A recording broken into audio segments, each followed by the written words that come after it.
Hello everyone, welcome back to my YouTube channel. जैसे कि आप सभी जानते हैं कि हम सरस्वती पांडे और गोविंद पांडे की पुस्तक हिंदी भाषा एवं साहित्य का वस्तुनिष्ठ इतिहास पढ़ रहे हैं।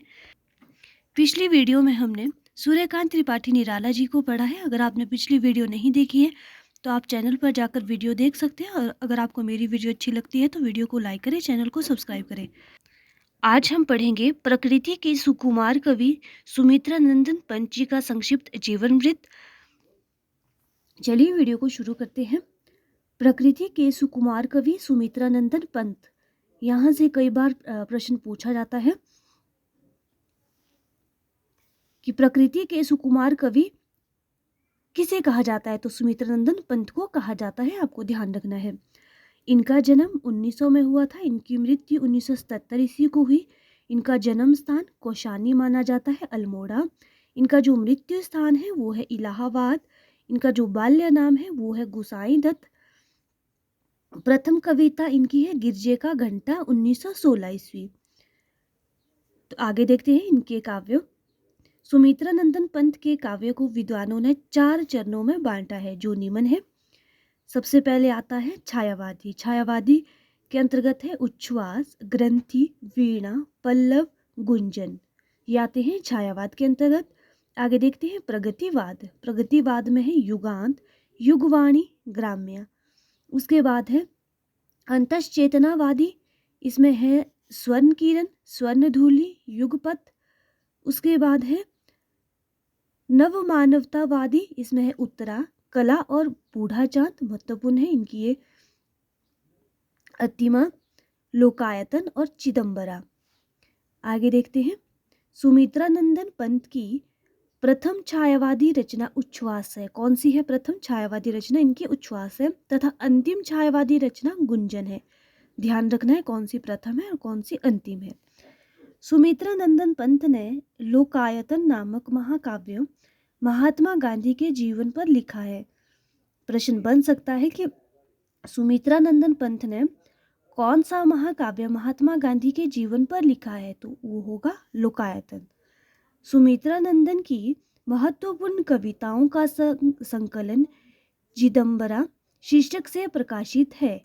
इस पर इन्हें भारतीय ज्ञानपीठ पुरस्कार प्राप्त है।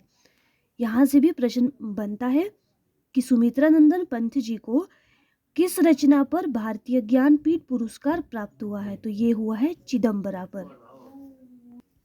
आगे देखते हैं सुमित्रानंदन कृत पल्लव की भूमिका को छायावाद का घोषणा पत्र मैनिफेस्टो कहा जाता है। जो सुमित्रानंदन पंत कृत जो पल्लव की भूमिका को क्या कहा जाता है? छायावाद का घोषणा पत्र कहा जाता है या मैनिफेस्टो कहा जाता है। पंत जी को संवेदनशील इंद्रिय बोध का कवि कहा जाता है। सुमित्रानंदन पंत मूल रूप में अरविंद दर्शन से प्रभावित थे। किस दर्शन से प्रभावित थे? ये अरविंद दर्शन से प्रभावित थे। महादेवी वर्मा का संक्षिप्त जीवन वृत्त निम्नांकित है। अब हम महादेवी वर्मा जी को देखते हैं। इनका जन्म 1907 को हुआ था। इनकी मृत्यु 1987 ईस्वी को हुई। और इनका जो जन्म स्थान है वो फर्रुखाबाद माना जाता है, और इनका जो मृत्यु स्थान है वो इलाहाबाद है। इनके पिता का नाम गोविंद प्रसाद है, और इनकी जो उपाधि रही है आधुनिक युग की मीरा। यहाँ से भी प्रश्न बनता है कि आधुनिक युग की मीरा किसे कहा जाता है, तो कहा जाता है महादेवी वर्मा जी को। महादेवी वर्मा को हिंदी के विशाल मंदिर की वीणा पानी कहा जाता है। महादेवी वर्मा की महत्वपूर्ण काव्य कृतियां निम्नांकित हैं। निहार 1930 ईस्वी, रश्मि 1932 ईस्वी, निर्जा 1935, सांध्य गीत 1936, यामा 1940, दीपशिखा 1942 और सप्तपर्णा 1960 ईस्वी। तो ये इनकी काव्य कृति है, इनको आपको याद रखना है। महादेवी वर्मा कृत यामा में उनके निहार, रश्मि, निर्जा और सांध्य गीत के महत्वपूर्ण गीतों का संकलन किया गया है।